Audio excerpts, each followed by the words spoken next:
जय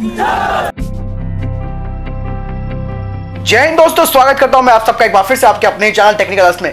दोस्तों आज दिन भर क्या रहा स्पेस, डिफेंस और इंटरनेशनल गलियारे से, चलिए इस वीडियो में एक एक करके एनालिसिस करते हैं। तो चलिए शुरू करते हैं।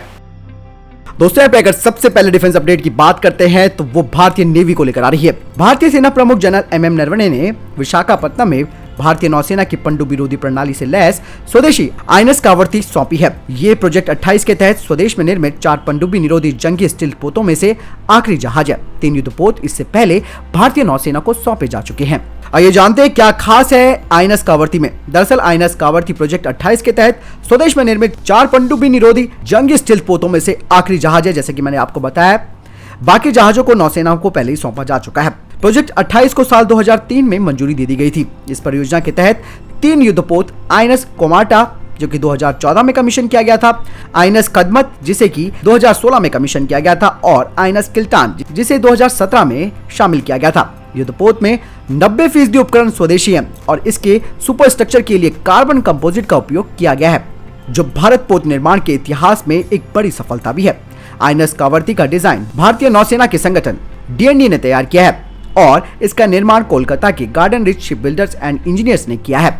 आईएनएस कावर्ती को पनडुब्बियों का पता लगाने और उन्हें ठिकाने लगाने के लिए स्वदेशी निर्मित अत्याधुनिक हथियार और सेंसर से लैस किया गया है। एंटी सबमरीन युद्ध क्षमता को बढ़ाने के लिए पोत को एक विश्वसनीय सेल्फ डिफेंस क्षमता से भी लैस किया गया है और ये लंबी दूरी के अभियानों के लिए बेहतरीन मजबूती भी रखता है। ये पोत समुद्री सुरंगों का पता लगाने और उन्हें विफल करने में भी सक्षम है। इस पर 3300 टन की सामग्री ले जाई जा सकती है और ये परमाणु, जैविक और रासायनिक वातावरण में लड़ने में भी सक्षम है, यानी कि नौसेना की ताकत में एक और बड़ा इजाफा। दोस्तों यहाँ पे अगली खबर की बात करते हैं तो एंटी टैंक गाइडेड मिसाइल नाग को लेकर आ रही है। डीआरडीओ लगातार परीक्षण कर रहा है और इस बार एक और फिर परीक्षण किया जो कि सफल रहा। भारत ने वॉरहेड के साथ नाग एंटी टैंक गाइडेड मिसाइल का अंतिम चरण का सफलतापूर्वक परीक्षण किया। मिसाइल का परीक्षण सुबह करीबन 6:45 पर किया गया और इसे पोखरण फील्ड फायरिंग रेंज में किया गया। नाग मिसाइल को डीआरडीओ ने बनाया है। Nag anti tank guided missile DRDO की स्वदेशी वॉरहेड की सूची में शामिल हो गई है। पिछले 1.5 महीने में डीआरडीओ ने कम से कम 12 मिसाइल्स का परीक्षण किया है।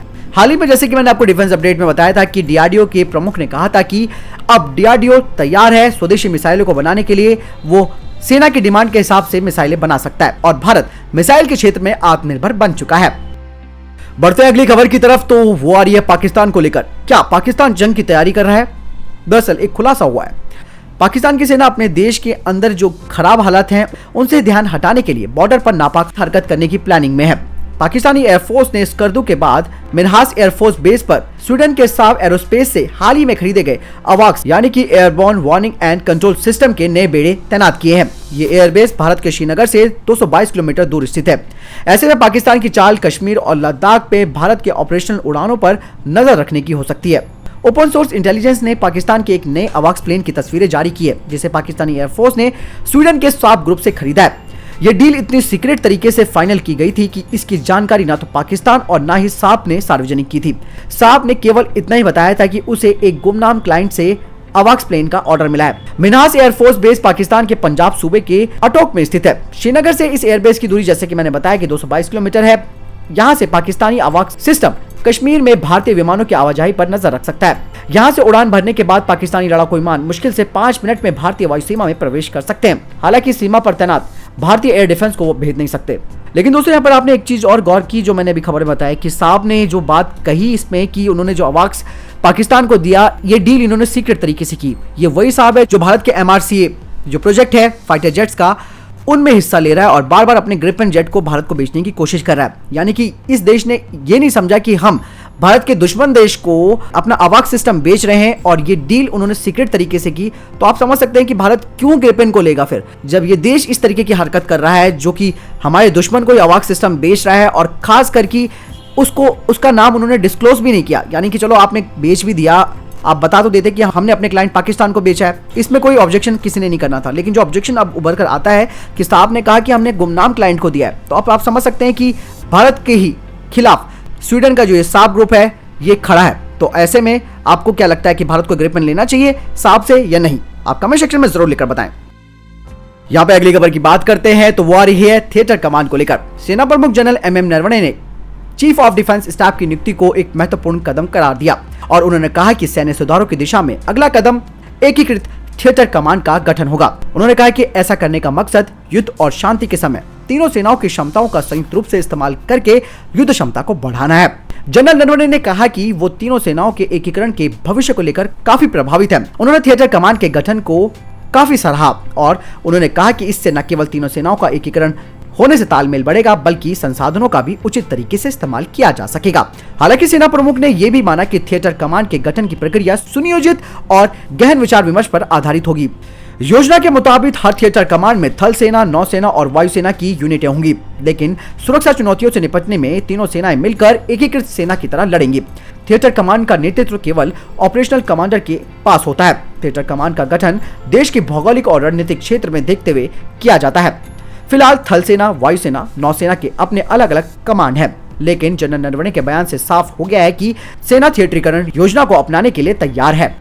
अगली खबर LAC को लेकर आ रही है। पूर्वी लद्दाख में वास्तविक नियंत्रण रेखा पर भारत और चीन के बीच तनाव की जो स्थिति बनी हुई है, इसी बीच सेना ने रोटेशन पर जवानों की तैनाती की प्रक्रिया शुरू कर दी है।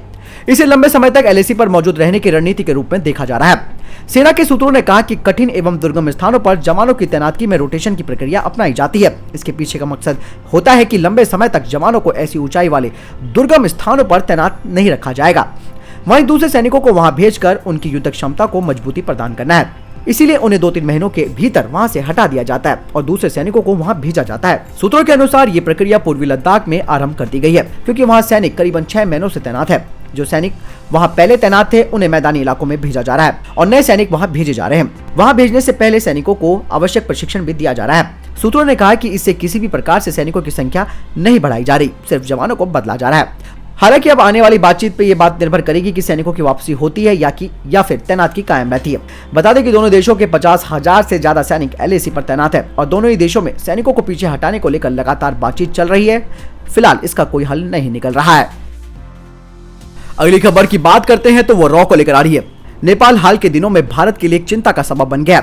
वहां की जो कम्युनिस्ट सरकार है वो चीन की गोदी में जाकर बैठ चुकी है। जैसे कि आप सबको अब लग भी रहा होगा, उनकी तरह तरह के बयान, ऊपर से नक्शेबाजी और कई सारी पैतरेबाजी। साथ ही नेपाल ने अब चीन के इशारों पर काम करना शुरू कर दिया। स्वाभाविक है कि भारत भी नेपाल की बदलती नीतियों के पीछे ड्रैगन की चाल को अच्छी तरीके से समझ रहा है और यही वजह है कि देश की premier agency Research and Analysis Wing यानी कि रॉ के प्रमुख सामंत गोयल नेपाल के दौरे पर गए हैं। दोस्तों, जैसे कि आप सबको ये बात पता है कि अगले महीने इंडियन आर्मी के chief general MM Naravane Nepal का दौरा करेंगे। ऐसे में रॉ चीफ का यहाँ जाना काफी मायने रखता है। नेपाल चीनी कैंप में इतने गहरे से न धंस जाए कि उसका भारत की तरफ रुख मोड़ना असंभव लगे। इसके लिए जनरल नरवणे के दौरे से काफी उम्मीदें लगाई जा रही है। भारत और नेपाल के बीच पुराना सैन्य संबंध है। बहरहाल रॉ चीफ सामंत गोयल के काठमांडू दौरे की पुष्टि न तो भारत और न ही नेपाल की अथॉरिटी ने की। हालांकि किसी ने इस खबर को खारिज नहीं किया। खबर ये भी आई है कि रॉ चीफ ने काठमांडू में नेपाल के प्रधानमंत्री KP शर्मा ओली के साथ भी मुलाकात की। दोस्तों, ये अगली खबर आपको थोड़ा गुदगुदा सकती है क्योंकि ये चीन को लेकर आ रही है। दरअसल अब तो हालात ये हो गए चीन के कि ड्रोन और डोंकी में उनका फर्क नजर नहीं आ रहा है, क्योंकि जिस तरीके से लगातार अपने वीडियो अपना फेक प्रोपेगेंडा चला रहा था कि भाई लॉजिस्टिक जो डिलीवरी है उनके ड्रोन्स कर रहे हैं, अब जो सही औकात पता चली है वो आई है कि खच्चरों से वो अपने सैनिकों के लिए सामान पहुंचा रहे हैं। दरअसल आपको बता दें कि चीनी सेना इन दिनों तिब्बत में भारत से लगी सीमा पर गधों और खच्चरों के जरिए फॉरवर्ड लोकेशन पर सैन्य साजो सामान और रसद की आपूर्ति कर रही है। खुद ग्लोबल टाइम्स यानी कि उनके सरकारी भोपू ने चीनी सेना के मिशन खच्चर की रिपोर्ट भी प्रकाशित की है। ग्लोबल टाइम्स की रिपोर्ट में लिखा गया है कि चीनी सेना की तिब्बती मिलिशिया परिवहन यूनिट सीमा पर अधिक ऊंचाइयों पर कठिन वातावरण में आपूर्ति करने के लिए खच्चरों और घोड़ों का उपयोग कर रही है। चीनी तिब्बती मिलिशिया सैनिकों को दोयाम दर्जे का समझा जाता है। शिनजियांग मिलिट्री कमांड के अंदर काम करने वाले तिब्बती मिलिशिया के सैनिक अपने जान को जोखिम में डालकर दुर्गम इलाकों में चीनी सेना के लिए सामान पहुंचाते हैं। फिर भी इनको चीनी सेना में बराबर का दर्जा नहीं दिया जाता। तो दोस्तों, आप समझ सकते हैं कि चीन दिखावा कुछ करता है और करता कुछ और है। तो अब ये आप समझ सकते हैं कि अब उनके जो ड्रोन्स हैं उनको रिप्लेस कर रहे हैं डोंकी। तो दोस्तों, ये थे अभी तक के टॉप डिफेंस और स्पेस अपडेट्स। वीडियो के संबंध में कोई प्रश्न जवाब या आपका कोई सवाल है आप जरूर मुझे कमेंट सेक्शन में लिखकर पूछ सकते हैं। साथ ही दोस्तों, आप में से जो लोग हमारे इस चैनल पर नए हैं वो कृपया करके इस चैनल को सब्सक्राइब जरूर कीजिएगा, साथ ही बेल आइकन भी जरूर दबाइएगा। बहरहाल इस वीडियो के लिए इतना ही, मिलता हूं नई वीडियो के साथ, तब तक अपना ख्याल रखिएगा। जय हिंद, जय भारत। टेक्निकल अस्त्र को सब्सक्राइब करें और बेल आइकन दबाएं और हमारे वीडियोस की लेटेस्ट जानकारी पाएं।